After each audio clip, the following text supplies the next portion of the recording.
안녕하세요. 도니만입니다. 오늘은 월세 미납에 대한 명도 소송에 관해서 간단하게 말씀드리려고 하는데요. 임대료를 미납하면, 부동산 임대료를 미납하면 상가가 됐든 주택이 됐든 뭐 아파트가 됐든 어느 정도 미납하면은 이제 명도 소송을 할 수 있다는 거를 들어보셨을 거예요. 실질적으로 명도 판결문이 어떻게 나오는지 그 부분에 대해서 간단하게 설명을 드리도록 할게요.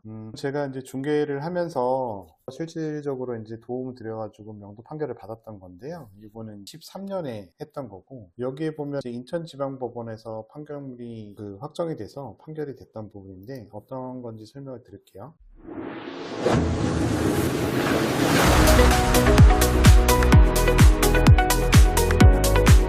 판결문을 보면 이제 사건 번호하고 원고가 누구, 피고가 누구, 피고가 이제 미납한 임차인이 되겠죠. 임대인이 이제 요거를 소송을 제기해서 명도 소송을 했었던 거고요. 결론이 종결되고 나서 한 20일 정도 후에 이거는 판결이 됐어요. 주문을 보시면 피고는 원고가 2명이었었어요. 공동명의로 되어 있었던 거기 때문에 그 별지 부동산의 표기에 있는 부동산을 인도하라는 건 지분을 빼라는 거거든요. 인도하고 23년 6월 3일부터 부동산 만료일까지 비율로 해서 월 이자를 지급하라는 내용입니다. 소송 비용도 피고가 부담하라는 거고요. 이게 명도 기간이 생각보다는 짧게 걸리지는 않았어요. 보통 그때 당시에 이런 케이스가 많았었던 것이기 때문일 것 같은데요. 청구 원인에 대해서 이제 설명을 드려보자면, 여기 보시면 보증금은 1억이었고요. 월 차임은 190만 원이었어요. 근데 요분이 4월 3일부터 이제 임대차 계약을 했는데, 4월 3일부터 이제 2년 계약을 했는데, 들어와서 점유해서 사용을 하면서 얼마 안 돼서 다음 달부터인가? 다다음 달부터인가부터 이제 월세를 6월 3일로 나왔네요. 이때부터 임대료를 지급하지 않았고요. 이게 꽤 시간이 가다 보니까 여기에 대해서는 도저히 어쩔 수가 없다. 그래서 저희가 내용증명을 이제 서식을 안내를 해드리고 도움을 드려서 내용증명을 띄웠는데도 묵묵부답이었었고요. 보통은 그렇지만 잘 받지를 않아요. 그래서 이제 명도소송을 빨리 지급하자 해서 명도소송과 함께 점유이전 가처분을 같이 신청을 했어요.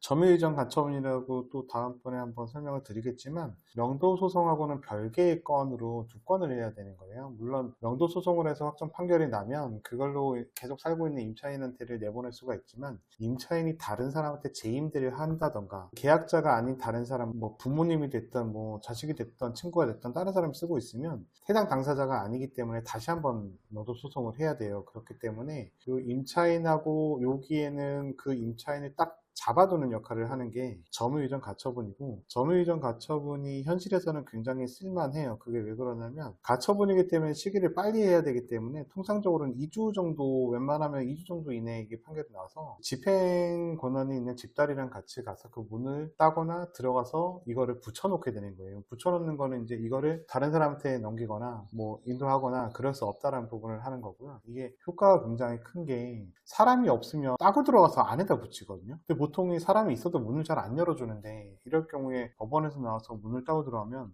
굉장히 심리적으로 위축이 되고요. 그거 하나만 했을 경우에도 그냥 보통은 제가 살면서 제가 한 20년 동안 하면서 한 건 빼고, 경매까지 하면 2건 빼고, 중개했을 때 미납해 1건, 경매했을 때 인도명령했을 때 1건 빼고는 전부 다 처리가 돼서 나갔어요. 그러니까 이게 엄청나게 효과가 좀 있는 거예요. 이거 잘 알거나 뭐 완전히 무대뽀인 사람이 아니면 그걸로 다 해결이 되는 거예요. 그러니까 이거는 보통은 2기의 차임이라고 하니까 2달, 한 달 미납하고 한 달 납부하고 한 달 미납하면 2기의 차임에 됐을 때 계약을 해지할 수가 있는 거고요. 그래서 여기에는 이제 그거를 다 첨부를 해서 미납에 대한 부분을 확인했고요. 그 부분에 대해서 보여드렸고, 이렇게 부동산 표지 별지가 있어요. 그래서 이 별지로 해서 했고, 정보는 끝난 상태예요. 여기 보시면 먼저 민법 제640조에 차임의 연체 해지권이 있는데, 여기 보시면 차임 연체액이 2기, 2달분이에요. 2달분에 달하게 됐을 경우에는 해지할 수 있다는 조항이 있고, 마찬가지 민법의 550조에 해지할 때에는 그 다음서부터 장래에 대해서 효력을 잇는 거예요. 해지됐을 때는